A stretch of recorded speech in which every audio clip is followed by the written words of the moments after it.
যে ইসলাম যদি রাষ্ট্রে প্রতিষ্ঠা হয় তাহলে ভয়ের কিছু নাই তো, ভীতির কিছু নাই তো। ইসলামের যে এই যে ইসলামোফোবিয়া, যে ইসলাম রাষ্ট্রে চলে গেলে এই হবে সেই হবে, ইসলাম রাষ্ট্রে চলে গেলে ভয়ের কিছু নাই, ভীতির কিছু নাই। বরং ইসলাম যতটা সুন্দরভাবে, যতটা ন্যায়পরায়ণতা এবং ইনসাফের সাথে রাষ্ট্র পরিচালনা করতে পারবে, আমি উদাহরণের জন্য এটি বলি যে আজকের আমেরিকাতেও যদি ইসলামী খেলাফা প্রতিষ্ঠা হয় তাহলে আমেরিকার মানুষরা এখনকার চেয়ে বেশি ভালো থাকবে। কোন দিক দিয়ে ভালো থাকবে ভাই? আমেরিকায় তো সব কিছু আছে, একটা দিক দিয়ে ভালো থাকবে।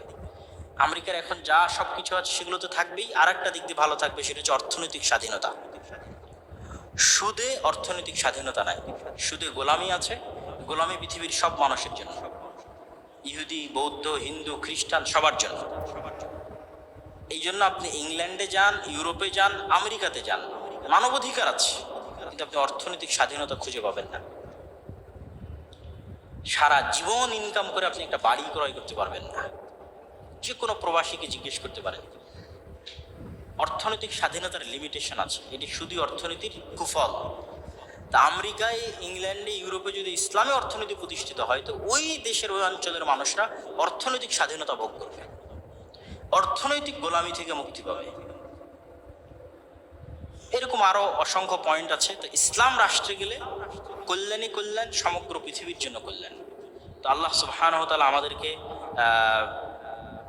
ইসলামের জ্ঞান চর্চা করার এবং এই ধরনের যে অনুষ্ঠানগুলো হচ্ছে এগুলোকে আরো সামনে কিভাবে টিকিয়ে রাখা যায় গ্রুপ স্টাডির মাধ্যমে, বইভিত্তিক গ্রুপ স্টাডি,